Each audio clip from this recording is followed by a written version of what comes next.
Welcome back to the Becoming Shameless podcast. I'm your host, Nicholas Wallace. And I'm your host, Josiah Baines. And this is Sir Cairo. It's been a long time. We ain't seen you in a minute, but we've missed you all. But we're back. So today we'll be discussing the topic of honesty. So, Joe, what do you feel like hinders people from being honest?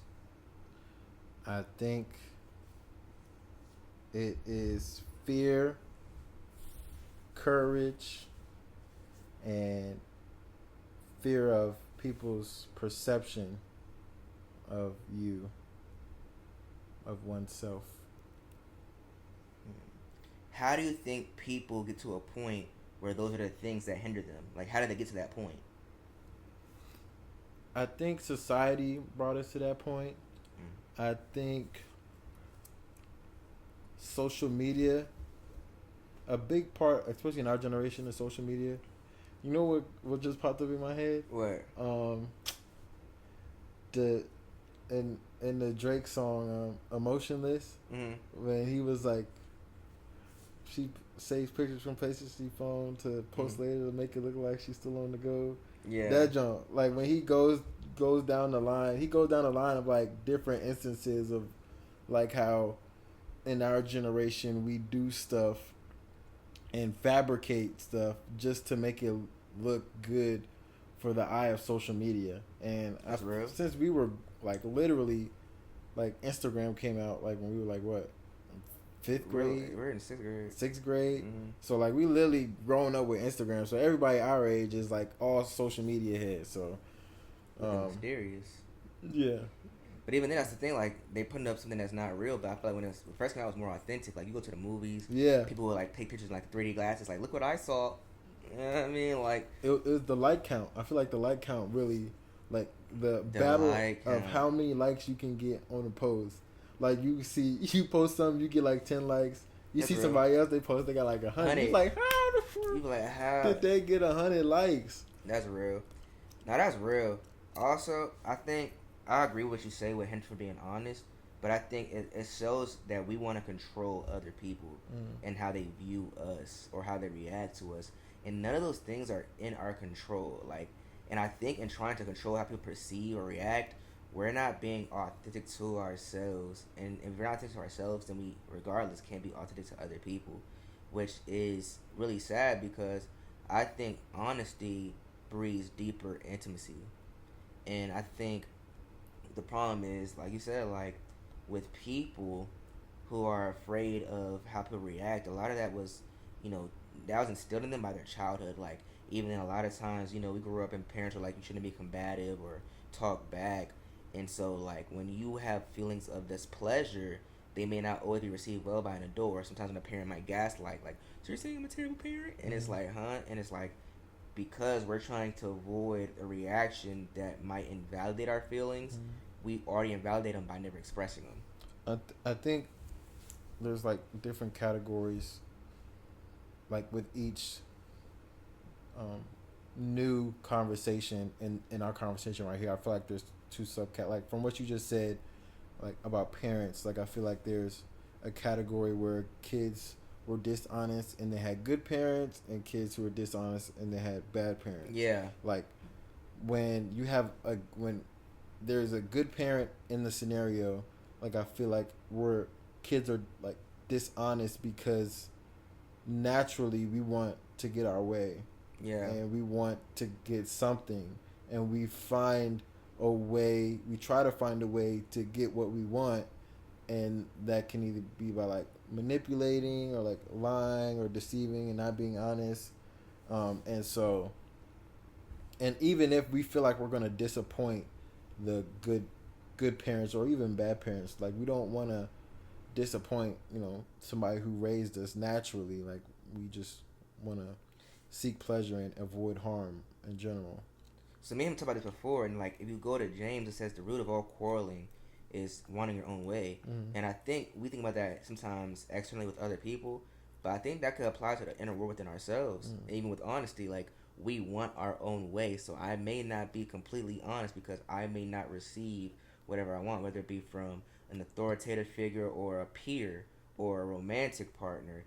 And it's like at the root of it is we're thinking about ourselves and what we gain or what we lose, rather just accepting the fact that we have no control over most of the time what we gain or lose. And I feel like anything that you lose from being completely honest isn't really worth having.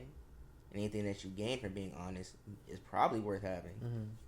But it shows that people aren't firm in who God says they are, because we let the world dictate how we're viewed. So when we bring up the social media thing, we want to be popping, you know what I'm saying? Mm-hmm. We want to be that guy, or you want to be a baddie, whatever.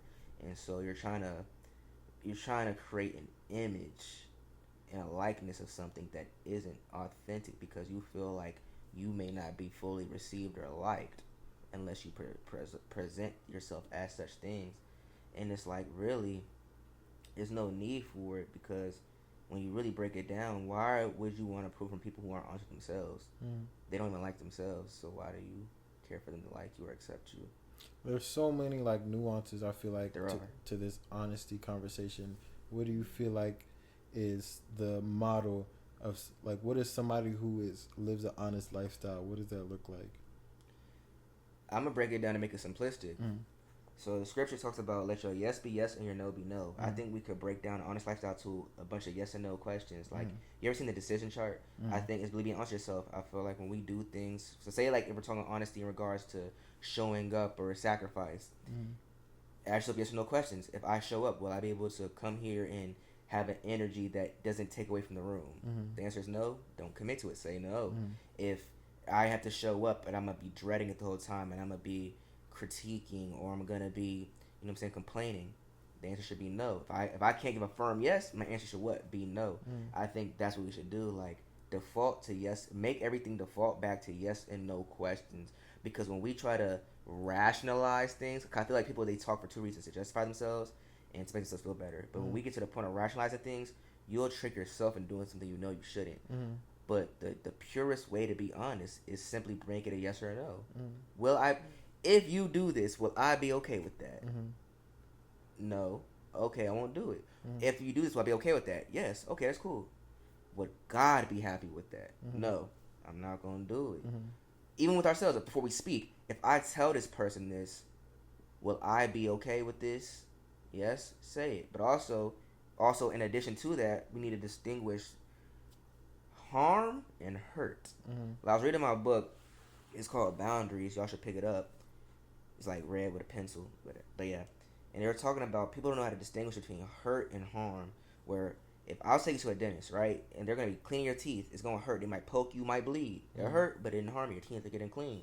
But if I fed you sweets all the time, your teeth gonna be damaged. That's gonna harm you. And I think a lot of times we would tell ourselves or try to rationalize our excuse or make an excuse like, oh, I don't say this because it's gonna hurt somebody. But you're doing more damage by feeding them the sweets of pleasures and compliments than just being honest, because that honesty could have cleaned out their heart, could have cleaned out the way they think, but you won't say that because you're trying to avoid hurting them to the point you actually do them harm. So I think a lot has to do with like how you define things, break it down to a yes or no. That's the honest, that's the most honest way I feel like to go about life. Because it wasn't like saying scripture like a wise man speaks, like, it doesn't say this, I'm paraphrasing, but like a wise man doesn't say many words. Even a fool is believed to be wise if they don't speak. So it's like, if we're really being wise, yes and no are simply two words. So we could break things down simply. We don't have to always over elaborate and explain. And I think a lot of times with honesty it's hard because we're trying to compensate for your reaction, their reaction, everybody's reaction, to the point where we're trying to compensate for them to the point we're not being honest with ourselves. Being disingenuous. We're being disingenuous. So I think a lot of stuff, even though we're doing good things, and that goes back to what like, me and him have these talks all the time, but I don't believe in that there are good people. Because you can do a good thing, it don't mean your motives are good.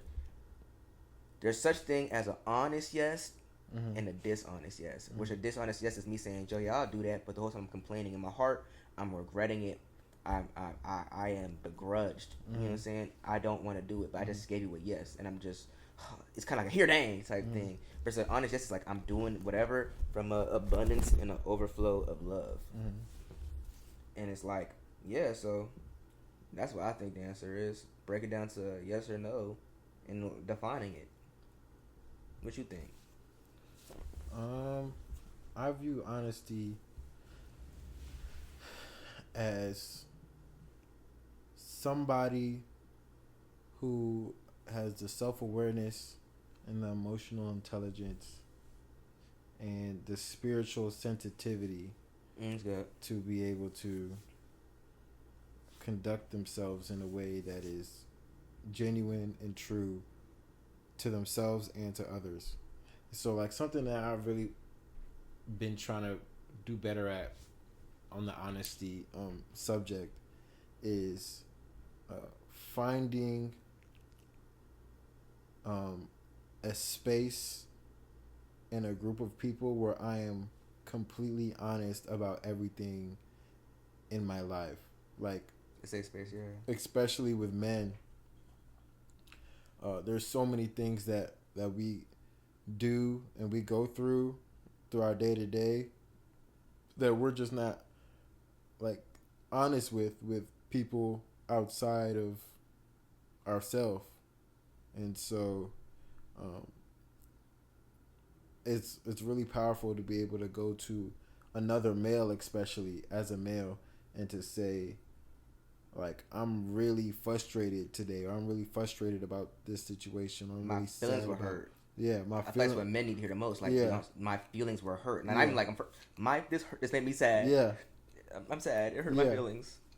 and at that level of honesty, I feel like is something that can change the whole world with everything. I mean, you talk about the pornographic industry.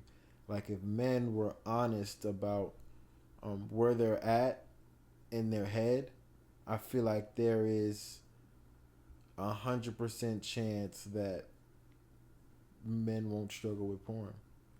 And being honest about when you're tempted, when you're feeling like you want to do something, like stuff like that. I feel like is what really breeds honesty. And if you can get a group of men together that can do that, I mean, they can change the world. Shout out Motivate Church. We just had a men's thing a few weeks ago, and it was very, transforming and very, edifying, and that's good. In addition to what you said, so when you brought up awareness, spiritual sensitivity. If the prerequisite is awareness, that means we need knowledge. That means we need to put ourselves in rooms and spaces for us to learn, whether it be about others and ourselves. And I think that's the main thing a lot of people are avoiding. We're chasing comfort, so we'll put ourselves, like, we'll try to be out every weekend to appease or get away from our thoughts. But I think it's more important to lean into your thoughts and ask actual follow-up questions, like, why do I feel like this? When did this happen? What did that make me feel like? And I think because we don't a lot of times put ourselves around people or even put ourselves in spaces to be alone to ask these questions, we don't have the awareness to be honest. So a lot of times we're living a lie, believing it's true, which is illusion. And a lot of times because we operate off experience. In this book, shout out Screw Tape Louders, shout out C.S. Lewis, R.I.P., real one. But he said something, and he was quoting somebody else, but it was, experience is the mother of illusion. And because people aren't knowledgeable, they'll fall in these illusions, even about themselves, to the point they're dishonest. Like, how often do we hear somebody say, like, I do this because I'm a caring person, but they've never done any form of service for anybody. They only feel they're caring because they may take a person back who cheated on them. Or they might, put up with stuff from people that they have vetted interest in. And if you don't have actual interest in the person, then you actually don't show compassion. You don't show up. You feel like you don't owe them anything. But because of our experiences with the people in our day-to-day life, we might tell ourselves we're caring, compassionate. But by the standard, or I guess when we look at what God is and what Jesus represented, and you compare yourself, it's like, I'm not that at all. I'm not that. But we'll tell ourselves stuff to make ourselves feel better. So if the prerequisite, like you said, being, awareness, we have to put ourselves in these spaces to learn and to be challenged. I think we run away from real conversation a lot of times because we want to view ourselves as the main character. We hear all the time main character syndrome, and if you're the main character, I doubt you want to be the anti-hero or be a villain in your own story. But once you realize it's bigger than you and humbling yourself, then you could be honest. I feel like you have to humble yourself to be honest. Like, they say humility is not thinking less of yourself, but thinking of yourself less. And a lot of times we're thinking about, like I said, what we can get out of it. So we're not being completely honest. Because I know if I tell this girl, you know, I really want to be with you. She could tell me no, and I don't deal with her. But I'm like, we could be cool, work towards it. Well, I just want to be your friend. I don't want anything from you. Then there's that hope I could, but you're being just genuine with yourself and the girl. Or even on the other note, like if you feel like, oh, you say, I say all the time, like I can't just be friends with you, or I can, and you still love that person. Cairo, sorry, but what's it called? If you can do it, you know what I'm saying, then do it. But if you can't, then be honest with yourself, or else you're gonna displease yourself and hurt yourself. And I think a lot of times we want to say the right thing instead of being completely honest. How do you how does one prepare for honesty? Because a lot of people brag about how honest they are and how real they are. And at the same time, if somebody were to have an honest conversation with them, they couldn't accept it. Well, I think, how does someone prepare for that? I think preparing for it started in prayer. Ask God to give you a heart to feel, but ears to listen and eyes to see. Because a lot of times, like you said, like in James, like Rudolph Crowling's wanting to get what you want. I think people, they're able to express how they feel and not receive it because they're finally getting off their chest. So really at the core of it is being selfish. We have to ask for a heart of selflessness to receive what someone's saying. But also, you know what I'm saying, be firm in ourselves to be able to distinguish if things are true or not, but have a willingness to be wrong. So you have to be ready to be wrong. And I think a lot of times we go into situations believing we're right. Yeah. But without that openness to be wrong. Yeah. What do you think? I would say the same thing, and also curiosity. I just had that. Sorry, I got excited. My bad. I feel like curiosity and thinking, like you said, that willingness to be wrong. I feel like that comes with going into a conversation with an open mind. I'm like, okay, like what is this person saying? Like, can I, being honest before the conversation, like, am I really in a space to listen and receive what they're about to say? Yeah, and you got to know yourself. And you texted me earlier about HALT, which I forgot where I heard. I think it was from. Didn't Drake say that? Know yourself, know your worth. Yeah. My actions been loud. I didn't know. I think hungry, angry, lonely, and tired are like HALT. Yeah, are like the four things where, 4 indicators or 4 like situations that happen when you're like least likely to be productive. So like if I'm hungry, angry, lonely, and tired, and somebody comes to me and they say I want to have a conversation with you, you're probably not going to be the most receptive to what they have to say, and you might be able to process it either. Yeah, you're not going to be able to process it either. Like, and being self-aware enough to say, hey, like, let me go take a nap real quick, or give me 10 minutes, let me mentally prepare for this conversation. Give me a day. Yeah. To be honest, I think a lot of times we're trying to, like I said, we're trying to say the right thing. Yeah. Or we're trying to respond. So, boom. Let me see if you let's see what we think about this correlation. Because we grew up in this time before, we were there before iPhones. You know what I'm saying? So with certain people, you have to show up to their house, or if you called, you have to really like wait time to get back to somebody. Yeah. Now with the accessibility we have to other people, we have been conditioned to expect an instant response from everybody. And you're trying to respond fast, and unless I say the right thing, you won't be honest. Yeah. Because you're thinking like, I owe it to this person to respond immediately, versus like, you know what, Josiah, that's a good question. Let me think on that. Yeah. And so the reality is like, I wouldn't say you're like intentionally being dishonest, but you're being dishonest because you're saying the wrong thing. You give yourself time enough to really process what's being asked. And also with HALT, the hungry, angry, lonely, and tired. Maybe you could even swap the H with hot, because it's hot outside. And when you hot, don't talk to me. I can't be honest. Like, I got time to have this conversation. It's too hot. It's 100 degrees. It's too hot. But now, like, yeah, like really prepping ourselves time to really dissect it. Like, even then, like, if you have to write it down, like, I was talking to this one girl, and she made some claims about something, and we're talking about, like, Christianity, like, and I was operating apologetics, like, trying to break it down to her. But I was like, let me not make this video right now. Let me really listen to it a couple times, read, like, digest it, then let me write down so I don't miss anything they said. And I think a lot of times, especially in this like in person or phone call, in the flow of conversation, it's not like through text where you could like look over it a couple times. So I think sometimes like I do prefer an in-person conversation, but I feel like with some things, it is helpful to have something to go off of or at least write down. If somebody is talking, even be honest with yourself, like, hold on, let me write that down so I don't forget it. Because I think whatever, if you find something important in life, if you want to pass the test, you gotta take notes. Even with conversations, like me and we talk all the time. Hold on, I'll be like, let me write that down. That's a bar. And I think when somebody's coming to us, even with something that's important, whether it be good or bad, pause. Maybe take some notes, write it down so you don't forget anything, and just sit with it for some time. Really get engrossed in it so you can understand. Because a lot of times you'll respond. Like we've all done this. Like you responded so fast, and then you realize later on after disagreeing that y'all were agreeing the whole time because you didn't have time to really sit with what that person said. You just instantly responded. And the Bible tells us be slow to speak, fast to listen, and slow to anger.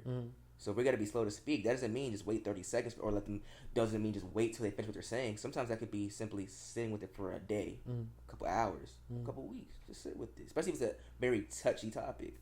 Seeing where the person's at, get a gauge. What you think? I think you're right. I think what piggyback off what you just said, just trying to respond in dysregulation, like when you know you don't, when you feel yourself getting hot or you feel yourself getting a little temper about what somebody is saying, and you try to come back with a quick response, or try to clap back real quick on something, or if you know you're not going to fully sit and listen, and it takes a lot to listen. You know what I was just thinking of? We should do a thing where we just listen for like 30 minutes. Like I don't know if I don't have you that told me many before. people. I have. One time I was having a problem with a friend. No, I'm not talking. I'm talking about like not a show, but like something like where I don't know how many people you have in your contact list. I don't have that many. But if you were to like call somebody or somebody to call you, and you literally just be like, "What's going on? Like, what's on your mind? What's going on?" And like really challenge people to be honest and challenge ourselves to just I like listen. that. I'm gonna do that. To just like listen for 30 like if you call somebody and be like, yo, I have 30 minutes. I don't know if you're busy or not, but I just want to sit here and listen for 30 minutes or 10 minutes. Whatever you're gonna do, I'm not gonna say nothing. I won't say a word. Nothing. And at the end, just be like, I love you, and I'll talk to you, or whatever. And I think if we had that for more people, that could be a show. Like, honestly, we could do that on YouTube. We could go to people, go to DC, you know what I'm saying, and just sit like, okay, I want to know about your life. I won't say nothing. I just want to hear. What's your story? That's hard. It's hard. Record that job. We got an idea, guys. I ain't gonna lie though. A lot of cameramen on YouTube, I'd be surprised that there's somebody really be behind the camera. Like them famous YouTubers, like somebody really recording them for like 24 hours, like following them around. Getting paid. Getting paid, but still, I ain't trying to follow you around for that long. Yeah, I'm gonna be in front of the camera. I'm about to say that joke, but like, yeah. Be all up in the camera, whole videos. I was like, you can't say that no more. That's what I'm trying to be in the camera. I ain't trying to be behind it. Yeah. But like, nah, like, yeah, like, we have to be, like I said, be more mindful of others and thinking less of ourselves, to be honest.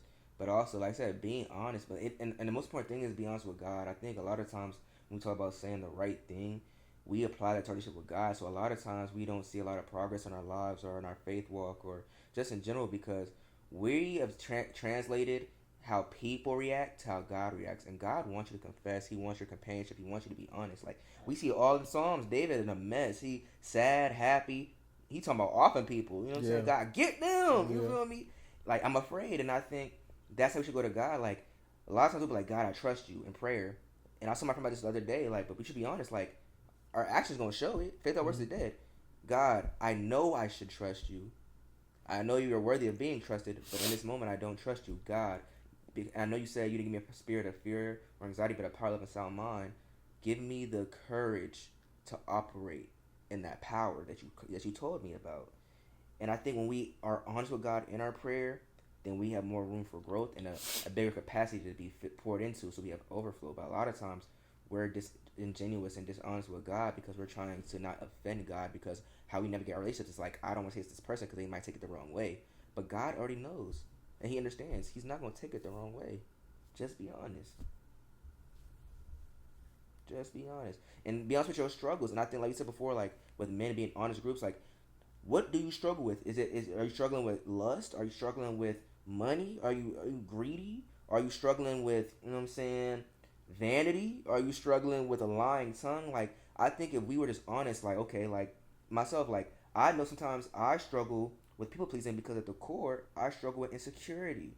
That's me being honest with y'all. And from that, you don't realize how your honesty can edify and help somebody else grow. Mm-hmm. You feel me? And I think we fail to realize, we think about ourselves all the time, how they're going to react. You fail to realize there is somebody in the room or in this world or in your proximity that you know going through the same thing, and they're just hoping and wishing that somebody related to them. Mm-hmm. But because you won't speak up and be honest, this person's going to suffer in silence. And is it your fault they're suffering? No. But y'all both can get free from that community and relying on each other. But because neither of y'all be honest enough to just say the truth and what you battle with, then y'all both are falling short.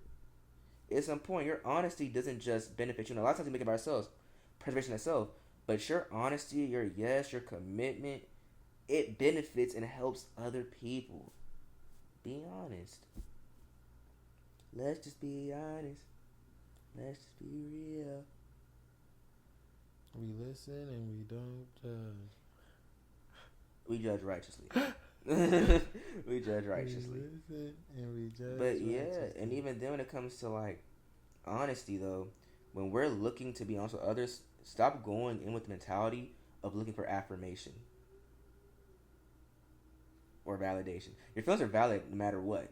So you don't need somebody else to validate your feelings. But stop looking for somebody to affirm it. Because a lot of people, I've realized, they struggle being honest, and they'll tell themselves to the other person, no, you went in there looking to be affirmed, and when they told you, I don't agree, I understand, but I don't agree, now you look at them as combative, or they're a bad person, or they're this type of person. It's like, no, you didn't really want honesty. You want it to be affirmed by somebody. You want to be, your actions to be justified.